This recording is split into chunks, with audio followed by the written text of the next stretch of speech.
അപ്പോൾ ഇന്നത്തെ പരാതിക്കാരി ജാരിയ മാന്നാറിൽ നിന്നാണ് വന്നിരിക്കുന്നത്. ഭർത്താവ് ഷാനവാസിനെതിരെയാണ് പരാതി അല്ലേ? വിവാഹം കഴിഞ്ഞിട്ട് എത്ര വർഷമായി ജാരിയ? 10. ജാരിയയുടെ വീട്ടിൽ ആരൊക്കെയുണ്ട്? എൻ്റെ വീട്ടിൽ ഉമ്മ, വാപ്പിച്ചി, ആങ്ങളമാര്, 3 ആങ്ങളമാര്, ഒരു ചേട്ടത്തി, 3 നാത്തൂമാര്. 3 ആങ്ങളമാരും ജാരിയയും. ചേട്ടത്തി എന്ന് പറയുന്നത് നിങ്ങളുടെ ചേച്ചിയാണോ? ചേച്ചി. 2 പെണ്ണും 3 ആണും. അപ്പം ഇതുവരെ പഠിച്ചത് എത്ര വരെ? ഞാൻ 10ാം ക്ലാസ് പാസ്സായി. 10ാം ക്ലാസ്സായിട്ട് ഉടനെ തന്നെ കല്യാണമായിരുന്നു? അതോ അല്ല, 24ാമത്തെ വയസ്സിലായിരുന്നു കല്യാണം. ചേച്ചിയുടെ കല്യാണം കഴിഞ്ഞ് ഒരു 2 വർഷം കഴിഞ്ഞായിരുന്നു എൻ്റെ കല്യാണം. പിന്നെ സാമ്പത്തിക കല്യാണം നടത്തി ഉടനെ തന്നെ അടുത്തൊരു കല്യാണം നടത്താനുള്ള ബുദ്ധിമുട്ടുകളുണ്ടല്ലോ. അത് കഴിഞ്ഞേച്ച് ആ 2 വർഷം കഴിഞ്ഞപ്പം 3-4 ആലോചന വന്നു. 5ാമത്തെ ആലോചനയായിരുന്നു ഷാനവാസണ്ണൻ. ഷാനവാസണ്ണൻ്റെ ആലോചന കൊണ്ടുവന്നത് എൻ്റെ ഒരു മാമാടെ മോനാണ് കൊണ്ടുവന്നത്. ഇങ്ങനെ കല്യാണം ആലോചിക്കുന്നെന്ന് പറഞ്ഞപ്പം അണ്ണന് മൂത്ത മകൾക്ക് സ്ത്രീധനം കൊടുത്തത് 27 പവനും 2.5 ലക്ഷം രൂപയുമാണ് ഇവർ സ്ത്രീധനം പറഞ്ഞത്. അവൻ കല്യാണം കഴിക്കുമ്പോഴൊന്നും ഞാൻ വീട്ടിലില്ല. ഞാൻ എൻ്റെ വാപ്പിയുടെ പെങ്ങടെ കൂടായിരുന്നു. ഞാൻ അവിടുത്തെ കല്യാണം കഴിഞ്ഞ് ഞാൻ വീട്ടിൽ വന്നപ്പോഴാണ് എൻ്റെ തൊട്ടപ്പുറത്തെ ആളാണ് പറഞ്ഞത്, എടീ ഇന്നപോലെ മാഹിൻ ഷാജിയുടെ വിവാഹം കഴിഞ്ഞ് ആദ്യക്കാട്ടുകുളങ്ങരയിൽ നിന്നാണ് കിട്ടിയ നല്ല പെണ്ണൊക്കെയാണ്, പക്ഷേ ഇന്ന ഒരു വിഷയമുണ്ട്, അവളവിടെ വീട്ടിലാന്ന് പറഞ്ഞു. ഞാൻ ചോദിച്ചു എന്താടേ കാര്യമെന്ന് ചോദിച്ചപ്പം പറഞ്ഞ് ചെമ്പിട്ടാ കിട്ടിയെന്ന് പറഞ്ഞു. 6 പവൻ്റെ സ്വർണ്ണമല്ലാത്ത ബാക്കി കംപ്ലീറ്റ് ഇവർ കൊടുത്തത് ചെമ്പായിരുന്നു. അന്നേരം ഞാൻ പറഞ്ഞു, കഷ്ടമായി പോയല്ലോടി, സാമ്പത്തികം ഇല്ലാത്തവരായിരിക്കുമല്ലോ. സാമ്പത്തികം അല്ലേ, നമുക്ക് സാമ്പത്തികം ഉണ്ടെങ്കിൽ നമ്മൾ ആ സാമ്പത്തികം അനുസരിച്ച് നമ്മൾ പറയണം. അങ്ങനെ ഇരിക്കുമ്പോഴാണ് ആലോചന വരുന്നത്. ആലോചിച്ചുകൊണ്ട് ഇങ്ങനെ വന്നെങ്കിലും കല്യാണം വീട്ടിൽ നടക്കുന്നെങ്കിലും മൂത്താങ്ങള ഗൾഫിലായതുകൊണ്ട് മൂത്താങ്ങളയ്ക്ക് വന്ന് നമ്മൾ ഒരു വിവാഹം കഴിച്ചു വിടുമ്പം അവിടുത്തെ ഒരു അന്തരീക്ഷം നമുക്ക് മുതൽ കൊടുക്കുന്ന വ്യക്തികൾക്കും അറിയണമല്ലോ. ഇങ്ങോട്ടും നല്ല കല്യാണത്തിന് മുമ്പേ അറിഞ്ഞപ്പോൾ തോന്നില്ല ഇത് പറ്റിപ്പ് നടത്തിയ ഒരു കുടുംബമാണെന്നൊരു തോന്നലുണ്ടായില്ല? തോന്നലുള്ള എനിക്കങ്ങ് സഹതാപമായപ്പോൾ സാർ, ഒരു പെണ്ണിന്റെ ജീവിതത്തിൽ ഇങ്ങനെ ഒരു വീഴ്ച ഉണ്ടായി കഴിയുമ്പോൾ ഞാനൊരു പെണ്ണല്ലേ, എൻ്റെ സഹതാപമാണ് എൻ്റെ ജീവിതം ഈ രീതിയിലാക്കിയത്. ആലോചന കൊണ്ടുവന്ന് എൻ്റെ വാപ്പിയുടെ ചേട്ടൻ്റെ മോടെ ഭർത്താവിൻ്റെ അടുത്താണ് അവൻ ആലോചനയും കൊണ്ട് വന്നത്. അന്നേരം അവർ പറഞ്ഞ് എനിക്കെന്താ, അവരങ്ങ് നടത്തി കൊടുക്കത്തൊന്നുമില്ല, ആകപ്പാടെ 2 പെൺപിള്ളേരേ ഉള്ളൂ, കൂട്ടത്തിൽ വന്നിട്ട് പോലും അവർ വിടുന്നില്ല, ആർക്കും താല്പര്യമില്ല. എന്താണെന്ന് വെച്ചാൽ വീടില്ല, ചെമ്പിട്ട് കൊടുത്ത് അത്താക്ക് കൂലി വേല, ഒരു പെണ്ണിനെ കെട്ടിക്കാൻ നിൽക്കുന്ന അമ്മ വേറെ എവിടെ എങ്ങാണ്ട് പോകുന്നുണ്ട്, അണ്ണനാണെന്നുണ്ടെ കൂലിയോട്ടോ ഓടിക്കുന്നു. ഇത് സ്വാഭാവികമായിട്ടും ആരും നടത്തത്തില്ലല്ലോ.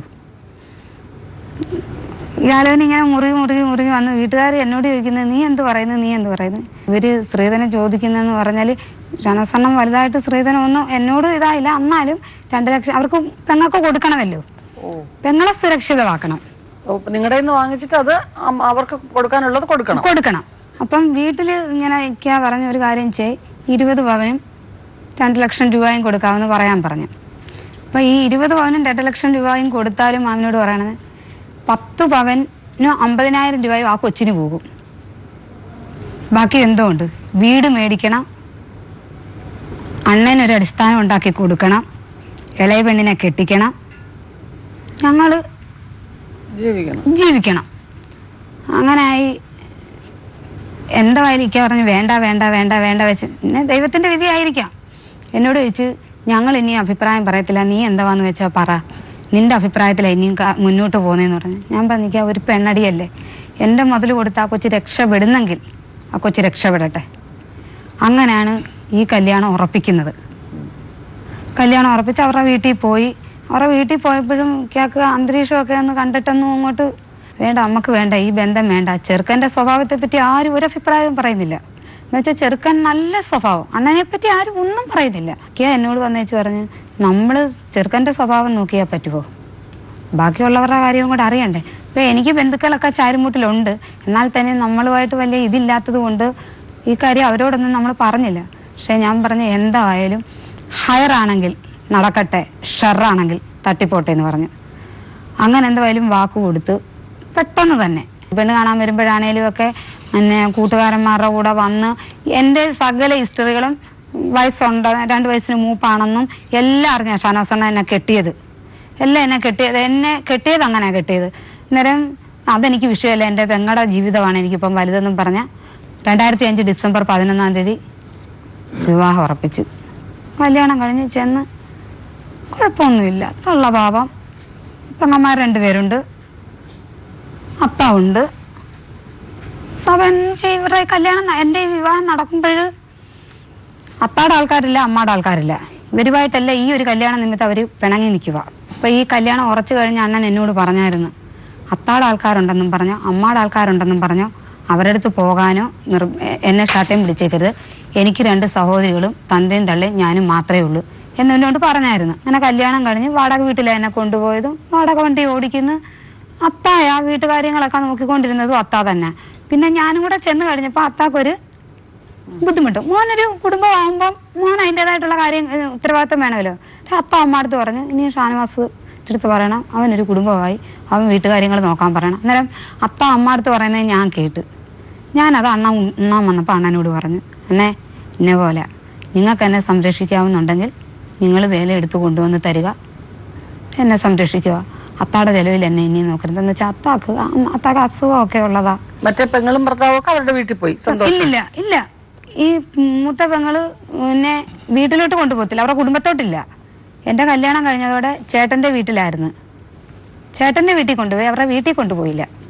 അപ്പം 50,000 രൂപ മാത്രമേ കൊടുത്തുള്ളൂ, സ്വർണം കൊടുത്തില്ല. 50,000 രൂപ കൊടുത്തു. 50,000 രൂപ ഇവര് കൊടുത്ത് കാണും, എനിക്കറിയത്തില്ല. ഞങ്ങള് വീട്ടിലല്ലേ, ഞങ്ങള് നിശ്ചയം നടത്തി ആചാരം വെച്ചേച്ച് ഞങ്ങളുടെ വീട്ടുകാരിഞ്ഞ് പോയിരുന്നു. പിന്നെ ഈ കൊച്ച് അവരുടെ ചേട്ടൻ്റെ വീട്ടിലായിരുന്നു. ചേട്ടൻ്റെ വീട്ടില കുടുംബത്തോട്ട്, ഇവൻ്റെ കുടുംബത്തോട്ട് കെട്ടിയില്ല. അങ്ങനെ കല്യാണം കഴിഞ്ഞ് സന്തോഷത്തോടൊക്കെ കുഴപ്പമില്ല. ഈ മാമിനോട് പറയാൻ, ഈ കല്യാണം കഴിഞ്ഞ് ഈ 2011 മുതൽ ഈ 2014 ഫെബ്രുവരി 18 വരെ യാതൊരു വിഷയങ്ങളും ഞങ്ങൾ തമ്മിലില്ല. അത്ത എൻ്റെ കൂടെ, അമ്മ എൻ്റെ കൂടെ 5 വർഷം ആ കൊച്ചെൻ്റെ കൂടെ ഉണ്ടായിരുന്നു. ഈ മൂത്ത കൊച്ചിനെ സ്ത്രീധനം എല്ലാം കൊടുത്തു കഴിഞ്ഞു. ആ കൊച്ച് ഗർഭിണിയായിരുന്നു. ആ കൊച്ചിനെ വിളിച്ചുകൊണ്ട് വന്ന് വീട്ടിൽ കൊണ്ടുവന്ന് ആശുപത്രിയിൽ അഡ്മിറ്റ് ആക്കിയതും ആ കൊച്ചിൻ്റെ പ്രസവ കാര്യങ്ങൾ കംപ്ലീറ്റ് നോക്കിയതും എല്ലാം ഞാനാണ്. ഈ 24 വയസ്സിനിടയ്ക്ക് ആ ഒരു കുടുംബത്തിലെ ഭാരം മൊത്തം ഞാൻ ഏറ്റെടുത്തു. അങ്ങനെ ആ കൊച്ചിൻ്റെ പ്രസവിച്ച് കടന്ന് 56 കഴിഞ്ഞപ്പോഴത്തേക്കും ഈ കൊച്ചിനെ വീട്ടിൽ കൊണ്ടുവന്ന് വിട്ട്. അങ്ങനെയാണ് സ്വർണം കൊടുക്കുന്നത്. സ്വർണം കൊടുക്കുന്നതിനും അതിൻ്റെ ഇടയ്ക്കും വലിയ വിഷയങ്ങളൊക്കെ ഉണ്ടായി. സ്വർണം കൊടുക്കാനായിട്ട് പോയപ്പോഴത്തേക്കിന് ഞങ്ങളുടെ വീട്ടുകാരും എൻ്റെ ബന്ധുക്കളും ഒക്കെ പറഞ്ഞ് ഞങ്ങൾക്ക് മുഹറം എന്ന് പറയുന്ന ഒരു മാസം കൊണ്ടുപോകാം. ആ മുഹറം മാസത്തിലാണെന്നുണ്ടെങ്കിൽ ഞങ്ങൾക്കൊന്നും ചെയ്യാൻ പാടില്ല.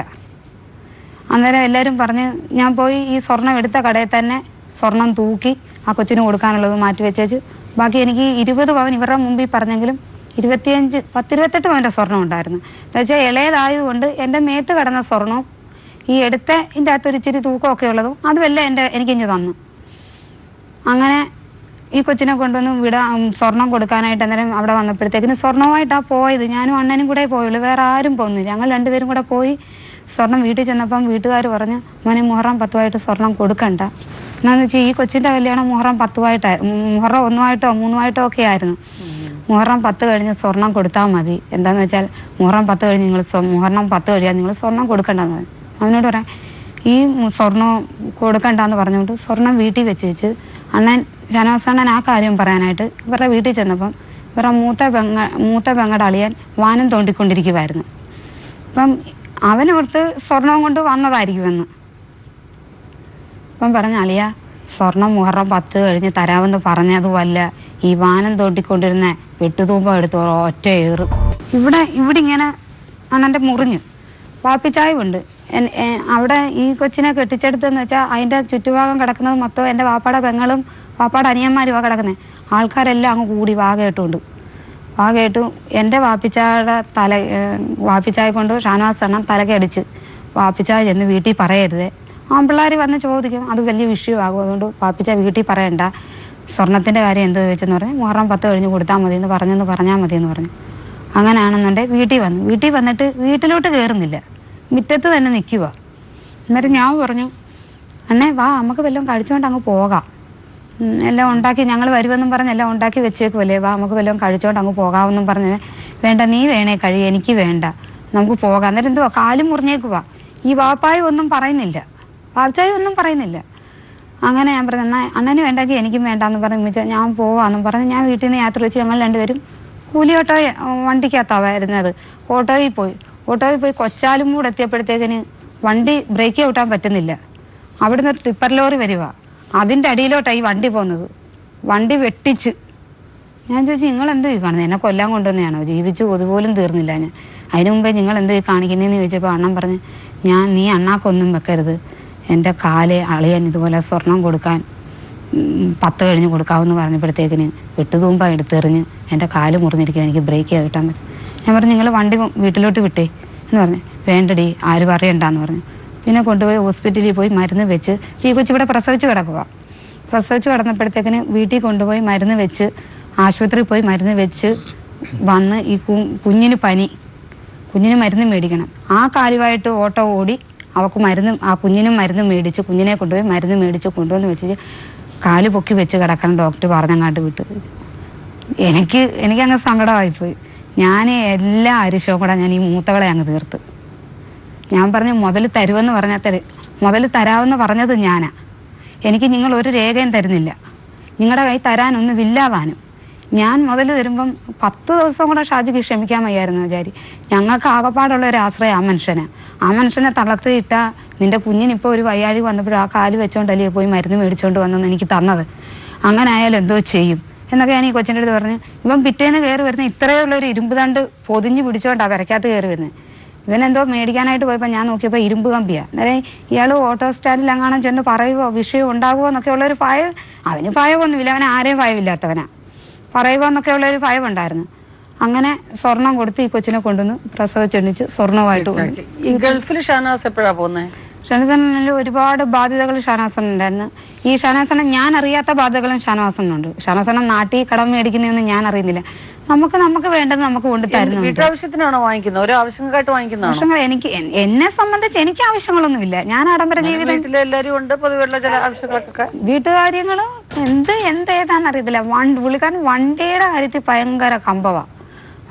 വണ്ടി എടുക്കുന്നതിന്റെ അല്ല, വണ്ടിക്കകത്താണെന്നുണ്ടെങ്കിൽ ഓരോ ഡെക്കറേഷൻ ചെയ്യാനും അതിനും ഇതിനും ഒക്കെ ആയിരിക്കും. എന്തോ എനിക്കറിയത്തില്ല, അതിനെപ്പറ്റി ഒന്നും ഞാൻ ചോദ്യം ചെയ്യത്തില്ല. നിങ്ങളുടെ വീട്ടുകാര്യങ്ങളൊക്കെ അദ്ദേഹം നല്ലോണം നോക്കിയിരുന്നു, സ്നേഹമായിട്ട്. ഞാൻ പറഞ്ഞില്ലേ മാമിനോട് പറയാ, പൊതുജനങ്ങളാണേലും മാമാണേലും ജഡ്ജസ് ആണേലും മറ്റുള്ളവരാണേലും ഈ കാണുന്ന പ്രേക്ഷകരാണേലും പറയാം, എൻ്റെ ജീവിതത്തിൽ അണ്ണനെ കൊണ്ട് എനിക്ക് ഒരു ബുദ്ധിമുട്ടും ഉണ്ടായിട്ടില്ല. അമ്മായും ഞാനുമായിട്ട് എന്തെങ്കിലും വേഷാവേഷം ഉണ്ടോ അമ്മക്ക്? പിന്നെ എന്തുകൊണ്ടാ ഈ ഗൾഫിൽ പോയി കഴിഞ്ഞതിന് ശേഷമാണോ അദ്ദേഹത്തിന്റെ സ്വഭാവത്തിൽ മാറ്റം വന്നത്? ഗൾഫിൽ കൊണ്ടുപോയത് എൻ്റെ സഹോദരങ്ങളാണ്. ഗൾഫിൽ പോയേച്ച് വന്ന് 1.25 വർഷമായപ്പോൾ ഗൾഫിൽ പോയിട്ട് വന്ന് 6 മാസം എൻ്റെ കൂടെ ഉണ്ടായിരുന്നു. ഇതിൻ്റെ ഇടയ്ക്ക് മക്കളൊന്നുമില്ല. 2008 ഹോസ്പിറ്റലിൽ പോയി, 2009 ഹോസ്പിറ്റലിൽ പോയി. അണ്ണന് ചെറിയ പ്രോബ്ലം ഉണ്ടായിരുന്നെന്ന് പറഞ്ഞു. അങ്ങനെയാണെന്നുണ്ടെങ്കിൽ പോയി. പിന്നെ ഗൾഫിൽ നിന്ന് വന്ന് പോകുന്നതിന് ഒരാഴ്ചയ്ക്ക് മുമ്പ് ഞങ്ങൾക്ക് കറ്റാണം ഡോക്ടറെ പോയി കണ്ട്, ഡോക്ടർ കൗണ്ടിങ് ഒക്കെ ടെസ്റ്റ് ചെയ്യാൻ പറഞ്ഞു. അങ്ങനെ ഈ റിസൾട്ട് ഞാൻ കാണിച്ചിട്ട് ഒന്നും കൂടെ കൗണ്ടിങ് ടെസ്റ്റ് ചെയ്യാൻ പറഞ്ഞ് അതിൻ്റെ റിസൾട്ടൊക്കെ എന്നോട് പറഞ്ഞു. പക്ഷേ ഞാൻ അണ്ണനോടൊന്നും പറഞ്ഞൊന്നുമില്ല. റിസൾട്ടൊന്നും ഞാൻ അണ്ണനോട് പറഞ്ഞില്ല. എനിക്ക് ആ ഒരു കാര്യത്തിലും അതിനോട് പിണക്കോ പരിവോ ഞാൻ ഒരു പരാതിയും പരിഭവം പറഞ്ഞില്ല. പക്ഷെ അവരുടെ ഭാഗത്തു നിന്ന് അതൊരു പരാതിയായിട്ട് വന്നു, അവർക്ക് അവരുടെ വീട്ടുകാർ അല്ലെങ്കിൽ കുട്ടികളില്ലാത്തൊരു പ്രധാന കാരണമാണ് എന്നുള്ളത്. ആ ഒരു കാര്യത്തിൽ അവർക്ക് സംസാരമേ ഇല്ല മാം. അല്ലെ അമ്മ ഇത്രയും നാളായി, അല്ലെ വർഷം 4-5 ആയി, അല്ലെ ഇത്രയും വർഷമായി, നിങ്ങൾ ഏതെങ്കിലും ഹോസ്പിറ്റലിൽ കൊണ്ടുവന്ന് കാണീര് എന്നൊരു പറച്ചിൽ. എൻ്റെ ചേട്ടത്തിയുടെ ഭർത്താവ് ചോദിച്ചോടി കൊച്ചിന് വിശേഷം വല്ലതും ഉണ്ടോ എന്ന് ചോദിച്ചാൽ പറയും ഇല്ല എന്ന് പറഞ്ഞപ്പോൾ എൻ്റെ ചേട്ടൻ പൈസ അയച്ചു തന്നേച്ച് പറഞ്ഞ് അവളെ കൊണ്ടുപോയി കാണീര്, അവൾക്ക് എന്തെങ്കിലും പ്രോബ്ലം ആണെങ്കിലോ എന്നും പറഞ്ഞ് കോട്ടയം മെഡിക്കൽ കോളേജിൽ എൻ്റെ അപ്പച്ചിയുടെ മോളെ കാണിക്കുന്ന ഡോക്ടറെ എന്നെ കൊണ്ടുവന്ന് കാണിച്ചപ്പോൾ ഡോക്ടർ പറഞ്ഞു ആ കൊച്ചിനൊന്നും ഒരു കുഴപ്പമില്ല, ഹസ്ബൻഡുമായിട്ട് വരാൻ പറഞ്ഞു. അതിന് അമ്മ ഭയങ്കര ബഹളമായിരുന്നു വീട്ടിൽ. എൻ്റെ കൊച്ചു ചെറുക്കനെയും കൊണ്ട് ഹോസ്പിറ്റലിൽ അണ്ണനെ കൊണ്ടുപോയില്ല, അണ്ണൻ എന്നെ കൊണ്ടുവന്ന് വിട്ടേച്ച് അണ്ണൻ ചാരുമൂട്ടിലിഞ്ഞ് പോയിരുന്നു. കൊച്ചു ചെറുക്കനെയാണ് ഹോസ്പിറ്റലിൽ കൊണ്ടുപോയി ഹോസ്പിറ്റൽ തോറും കൊണ്ട് നടക്കുവാന്നും പറഞ്ഞൊക്കെ അമ്മ ഭയങ്കര വിഷയമായിരുന്നു. ഞാൻ നേരം പറഞ്ഞു അമ്മ ഞാൻ കൊണ്ടുപോയില്ല, ഞാൻ എൻ്റെ ആവശ്യത്തിന് പോയതാ. അങ്ങനെ അമ്മായുമായിട്ട് എന്തെങ്കിലും വിഷയം ഉണ്ടാകില്ല, അല്ലാതെ ഒരു വിഷയങ്ങളോ കാര്യങ്ങളോ ഒന്നുമില്ല. അമ്മാക്കെന്ന് വെച്ചാൽ ഈ ഇളയ കൊച്ച് ഇറങ്ങിപ്പോയതാ. ഇളയ കൊച്ചിങ്ങനെ 5 വർഷം എൻ്റെ കൂടെ ഉണ്ടായിരുന്നു. ഒരു കടയിൽ നിൽക്കുമായിരുന്നു. കടയിൽ നിന്ന് അവിടെ ഒരുപാട് കല്യാണാലോചന ഈ അത്ത കുടിക്കുന്നത് കാരണം കൊണ്ടാണെന്നുണ്ടെങ്കിൽ ഈ വരുന്ന കല്യാണങ്ങളൊന്നും അടുക്കുന്നില്ല. അങ്ങനെ ആയപ്പം ഇവർക്കറിയാവുന്നേ ഈ ചെറുക്കൻ, ഈ രണ്ടാമത്തെ കൊച്ചിൻ്റെ കെട്ടിയാൻ ഇവർക്കറിയാവുന്നതാണ്. അവൻ്റെ കല്യാണാലോചന വന്നപ്പോഴത്തേക്കിന് അവരുടെ തള്ളയ്ക്ക് താല്പര്യമില്ലായിരുന്നു. അവർക്ക് താല്പര്യമില്ലാതെ വന്നപ്പോഴത്തേക്കിന് നമുക്ക് ഒരുപാട് മുതലൊന്നും കൊടുക്കാനില്ല.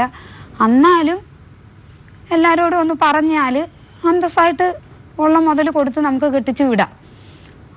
അങ്ങനെ അവരുടെ വീട്ടുകാർക്ക് താല്പര്യമില്ലാത്തത് കൊണ്ട് അവളെ പിടിച്ചോട്ട് പോവായിരുന്നു. കല്യാണം കഴിച്ചു. ഞാൻ ചോദിക്കുന്നത്, ഈ ഷാനവാസിന് എപ്പോഴാണ് നിങ്ങൾ തമ്മിൽ ഒരു ഇഷ്ടക്കേട്, അല്ലെങ്കിൽ ഷാനവാസിന് നിങ്ങളെ ഉപേക്ഷിക്കണം എന്ന് തോന്നാനുള്ള കാരണമായിട്ട് എന്താ പറയുന്നത്? ഞാൻ മാമിനോട് പറഞ്ഞില്ലേ, എനിക്കൊന്നും അറിയത്തില്ല. എനിക്കൊന്നും അറിയത്തില്ലെന്ന് വെച്ചാൽ 2014 ഫെബ്രുവരി 5-ാം തീയതി പൈസായി വായിച്ചു തന്ന് ഫെബ്രുവരി 18-ാം തീയതി വരെ എന്നെ വിളിച്ചോണ്ട് വരുന്ന വ്യക്തിയാണ്. പക്ഷെ നിങ്ങൾ ഇവിടെ അദ്ദേഹത്തിന്റെ പരാതി പറഞ്ഞിരിക്കുന്നത് ഷാനവാസിന്റെ അച്ഛനെ അമ്മയെ നിങ്ങൾ ശരിക്കും നോക്കുന്നില്ല, നിങ്ങൾ ഒരുപാട് സുഹൃത്ത് ബന്ധങ്ങളുണ്ട്, നിങ്ങൾക്ക് അവർക്കാണ് പ്രാധാന്യം കൊടുക്കുന്നത്. എനിക്കൊരിക്കലും ഞാൻ പൊതുജനം കാണുന്ന, എൻ്റെ അയൽക്കാർ കാണുന്നത്, പക്ഷെ ഞാനത് വിശ്വസിക്കത്തില്ല മാം. 2005 എൻ്റെ കല്യാണം കഴിഞ്ഞ കാലം മുതൽ ഞാൻ ഇവരുടെ ബാധ്യത തീർക്കാൻ എൻ്റെ വീട്ടിൽ പോകുന്നിടം വരെ അവരാത്തിരക്കകത്തുണ്ട്. എൻ്റെ അയലത്തുകാരോട് വിളിച്ച് ചോദിച്ചാൽ അറിയാം. ഞാൻ തിരിച്ച് വീട്ടിൽ വന്നു കഴിഞ്ഞപ്പോഴാണ് ഞാൻ അപ്പുറത്തായെന്ന് ചോദിച്ചാൽ അത്തായി അമ്മായി എന്തിയെന്ന് ചോദിച്ചപ്പോഴത്തേക്കിന് അവർ പറഞ്ഞ്, ചേച്ചി ഇന്ന പോലൊരു കാര്യമുണ്ട്, നിങ്ങളുടെ അത്തായും അമ്മായും വീട്ടിൽ ഗ്യാസും എല്ലാം എടുത്തോട്ട് പോയി, വെള്ളം കോരി വെക്കുന്ന ബർമ ഇതെല്ലാം ഇതിനു മുമ്പ് വിഷയങ്ങളുണ്ട്. പിന്നെ വിഷയങ്ങളുണ്ട് അല്ല, അവർ തങ്ങളുടെ വിഷയങ്ങളുണ്ട്. ഞാൻ ചോദിക്കുന്നത്, ഇപ്പോൾ ഷാനവാസ് ഷാനവാസിന് ഇഷ്ടക്കേടായിട്ട് പറഞ്ഞിരിക്കുന്നത് എന്താണ്? അവരുടെ ഈ പരാതി പറഞ്ഞിരിക്കുന്നത് അവരുടെ വീട്ടുകാരെ നോക്കിയില്ല എന്നുള്ളതാണ്. എത്ര വർഷമായി നിങ്ങൾ അകന്ന് താമസിക്കുന്നു? 2014 ഫെബ്രുവരി മുതല് 18-ാം തീയതി വരെ എന്നെ വിളിച്ചോണ്ടിരുന്നേ. 19-ാം തീയതി ഞാനും മറ്റേ മാമിനോട് പറയാണെന്നുണ്ടെങ്കിൽ എന്നെ വിളിക്കാൻ ഞാൻ കംപ്ലീറ്റ് വീട്ടിലെ കാര്യങ്ങളെല്ലാം നോക്കി കഴിഞ്ഞല്ല. അത്തായിക്കും അമ്മായിക്കും ഒക്കെ ഫുഡും ഒക്കെ കൊടുത്ത് ഞങ്ങൾ കിടന്ന് കഴിഞ്ഞ് ഞാൻ ബെഡ്റൂമിൽ കയറി വന്നേച്ച് ഞാൻ മിസ് കോൾ അടിക്കും. അന്നേരം വിളിക്കുന്നത് ഓട്ടത്തിലാണേ പറയും, കൊച്ചാ ഞാൻ ഓട്ടത്തിലാണ്, ഞാൻ പിന്നെ വിളിക്കാമെന്ന് പറയും. 10-11 മണി വരെയൊക്കെ സംസാരിച്ചേച്ച് മാറി കിടക്കും. 19-ാം തീയതി ഞാൻ അങ്ങോട്ട് വിളിച്ചേച്ച് പറഞ്ഞു, അണ്ണേ എൻ്റെ മൊബൈലിൽ പൈസ ഇല്ലേ, അണ്ണൻ എന്നെ വിളിക്കണേ. അന്നേരം പറഞ്ഞു, ഞാൻ വിളിക്കാൻ കൊച്ചാ, ഞാൻ ഓട്ടത്തില്ല. അന്ന് മുതൽ പിന്നെ അങ്ങോട്ട് വിളിച്ചിട്ടില്ല. എന്താ കാരണം? പിന്നെ ഇവര് കാര്യം പറയുന്നത് മക്കളുണ്ടാവത്തില്ല. അവരെന്താ മാറി താമസിച്ചേ? അച്ഛനും അമ്മയും മാറി താമസിച്ചത് അദ്ദേഹത്തിന്റെ ബുദ്ധിപരമായിട്ട് ഷാനവാസണം മാറ്റി താമസിപ്പിച്ചതാ. അത്തായും അമ്മായും എൻ്റെ കൂടെ ഉണ്ടെന്ന് പറയാൻ കാരണം എന്ന് വെച്ചാൽ മാമിനോട് പറയാ, പിന്നെ ഇവര് കാണുന്നുണ്ടെങ്കിൽ ഇടയ്ക്ക് അങ്ങനെ ഇരിക്കുമ്പം മക്കളുടെ വീട്ടിൽ പോയി നിൽക്കും കേട്ടോ. ഒരു വീട്ടിൽ പോയി നിൽക്കും. പിന്നെ എന്തെങ്കിലും വിഷയം അമ്മ തന്നെ വിഷയങ്ങൾ ഉണ്ടാക്കി പോയി പെമ്പിള്ളാറെ കൂടെ നിൽക്കും. മാമിനോട് പറയുകയാണെന്നുണ്ടെങ്കിൽ പെമ്പിള്ളാര് എന്നെ അമ്മായി അത്തായം കുറ്റം പറയുന്ന അല്ലാതെ എന്നെ ഒന്നും പറഞ്ഞിട്ടും എടുത്തിട്ടും ഒന്നുമില്ല. പിന്നെ ഈ ഒരു വിഷയം വന്നപ്പോൾ അവർക്ക് പറഞ്ഞേ പറ്റൂ. ഇങ്ങനൊരു സംഭവം എന്താണെന്ന് വെച്ചാൽ അവരുടെ കയ്യിൽ നിന്നൊരു പാളിച്ച വന്നു കഴിയുമ്പോൾ തെറ്റുകാരി ഞാനാണെന്ന് അവർക്ക് പറഞ്ഞേ പറ്റൂ. അതവർ പറയുന്നുമുണ്ട്. എൻ്റെ ജമാഅത്തിൻ്റെ മുമ്പിൽ എന്നെ അത്രമാത്രം ആക്ഷേപിച്ചാണ്. ഞാൻ ജനിച്ചു വളർന്ന നാട്ടിൽ എന്നെ ഞാൻ ജീവിതം ഉണ്ടാക്കി കൊടുത്തവർ എന്നെ അത്രയ്ക്ക് ആക്ഷേപിച്ചാണ് ലെറ്റർ എൻ്റെ ജമാഅത്തിൻ്റെ മുമ്പിൽ കൊടുത്തേക്കുന്നത്. ഞാൻ കണ്ട ആണുങ്ങളുടെ ബൈക്കിൽ കയറി പോവാണെന്നും എനിക്ക് കണ്ട ആണുങ്ങളുമായിട്ട് ബന്ധമുണ്ടെന്നും അവർ അത്തായോ അമ്മായോ സംരക്ഷിക്കുന്നില്ല. ഇന്ന് വരെ മാമിനോട് പറയുക, അത്തായോ അമ്മായോ എന്നെ ഉപദേശിക്കാൻ ഒരു അവസരം ഞാൻ ഉണ്ടാക്കി കൊടുത്തിട്ടില്ല.